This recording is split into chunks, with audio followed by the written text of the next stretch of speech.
Voilà, il y avait encore 2 semaines qui sont passées avant de démarrer cette prépa marathon. La première des 2 semaines, pour ma part, c'était 3 sorties, l'une de 10 km, une deuxième de 13,50 km et une troisième de 13 km, sachant que la séance numéro 2 et la séance numéro 3 ont été enchaînées en 2 jours, histoire de mettre un petit peu de fatigue. Du côté de Béranger, c'était 20,8 km, puis 10,1 km et enfin 9,6 km avec donc une belle sortie de plus de 20 km en 2h05.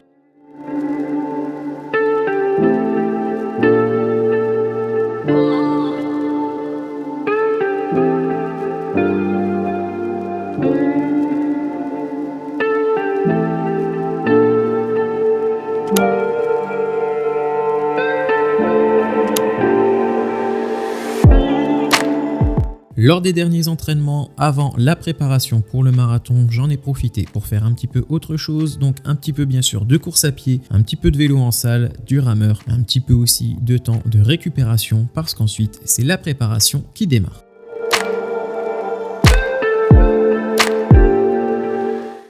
Voilà la préparation pour le marathon qui a maintenant débuté. On est dans la 4e semaine, on termine donc le premier cycle de 4 semaines. Je vais vous détailler tout ce qui s'est passé depuis le début. Pour la première semaine qui était la semaine du 18 octobre, il était prévu de faire 3 sorties, 2 sorties de 1 heure et enfin une sortie longue le week-end de 1h30. Pour la première sortie, j'ai couru en Belgique 10 km 05 à une allure de 5,58 pour 1 heure de sortie. La deuxième sortie de la semaine était aussi une sortie de 1 heure pour 10,15 km à une allure de 5,55. La troisième sortie qui est donc la sortie longue, la sortie du week-end, 1h30 pour 14,52 km à un rythme de 6,11 au kilomètre. La sortie longue étant aussi une sortie qui ne doit pas être trop rapide parce qu'on est là pour enchaîner les kilomètres et faire du temps au niveau des sorties. Par contre, on ne veut pas non plus se blesser, donc le rythme de la sortie longue est un petit peu moins rapide que le rythme des sorties durant la semaine. La deuxième sortie composait 3 séances avec 1 heure, 1h20 et 1h45 sur le week-end.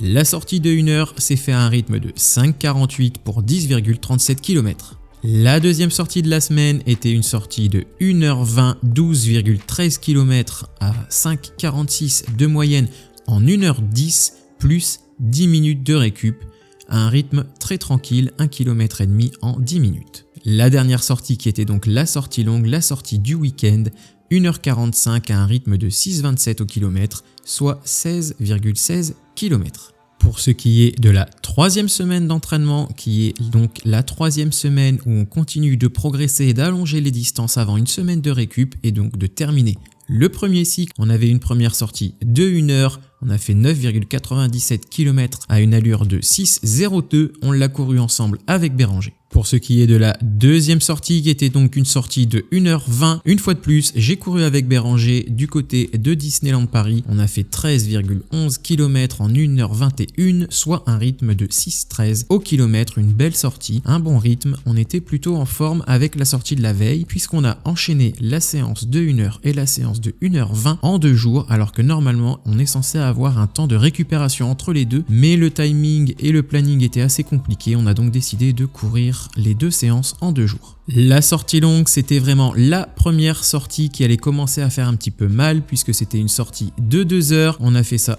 tranquillement, c'est-à-dire 2 heures à un rythme de 6 minutes au kilomètre, soit 20 km. Désormais, nous sommes dans la semaine 4, soit une semaine de régénération. On va donc alléger énormément le temps de sortie et au lieu de 3 séances, on va basculer sur 2 séances. Ce qui veut dire que cette semaine, nous avons une séance mercredi de 45 minutes et enfin une séance le dimanche d'1 heure.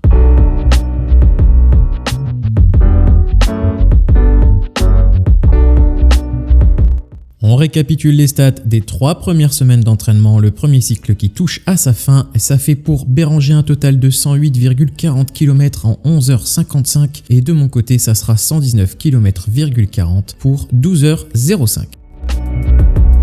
Voilà, avant de vous quitter, je voulais aussi vous parler de nouveaux équipements qui ont rejoint ma panoplie. On va parler de nouvelles chaussures et d'un petit accessoire pour l'hydratation. Je vous montre ça tout de suite. Les nouvelles chaussures qui font partie maintenant de l'équipement et qui vont faire partie intégrante de la préparation, ce sont les Hoka Clifton 8 avec un poids de 240 grammes pour une taille en 42, un drop de 5 mm. Et vraiment, ça va être ces chaussures-là qui vont faire le plus gros de la préparation pour moi. Bien sûr, je vais mettre les Hoka Clifton 8, mais je vais aussi alterner avec les Nike Pegasus by You, vous les avez vus. Les Nike Pegasus avec lesquels je vais courir le marathon en Floride à Disney World, qui sont des Nike complètement personnalisés. Voilà, le deuxième accessoire que je voulais vous montrer, c'est celui-ci. C'est une petite gourde isotherme qui va me permettre d'embarquer 500 ml d'eau ou de boisson isotonique. J'avais déjà une gourde un peu plus petite. C'est la marque Nathan qui fait ça, Nathan Sport. J'avais la 350 ml comme je vous ai dit. Ici, c'est la 500 ml. Ça va me permettre de partir sur des sorties de 1h à 1h30. Elle est un petit peu plus grande que l'autre, c'est pas le même capuchon, mais vraiment c'est le même esprit. Et vous avez une petite pochette qui vous permet d'emmener un gel, une barre éventuellement. Donc vraiment très sympa, c'est très facile, ça tient très bien dans la main. Donc vraiment un bon accessoire que je vais embarquer sur quasiment toutes mes sorties. Et voilà, c'est tout pour cette vidéo. On a donc passé le premier cycle tous ensemble. Béranger a donc vraiment très bien couru. Pour ma part, l'entraînement et la préparation se passent aussi très bien. On va faire cette semaine de régénération et ensuite on attaquera le deuxième cycle qui va être vraiment le plus gros morceau puisque c'est dans ce deuxième cycle qu'on va vraiment augmenter la fatigue musculaire puisqu'on va devoir courir le samedi et le dimanche. Donc par rapport au cycle 1 où on avait des jours de repos entre chaque entraînement, sur le cycle 2 ce ne sera pas le cas. On va avoir vraiment une sortie en semaine et pour les week-ends, ça sera le samedi et le dimanche pour vraiment accumuler un maximum de fatigue musculaire. N'hésitez pas à me dire dans les commentaires ce que vous aimeriez voir dans de futures vidéos. D'ici là, prenez soin de vous et surtout, soyez relax.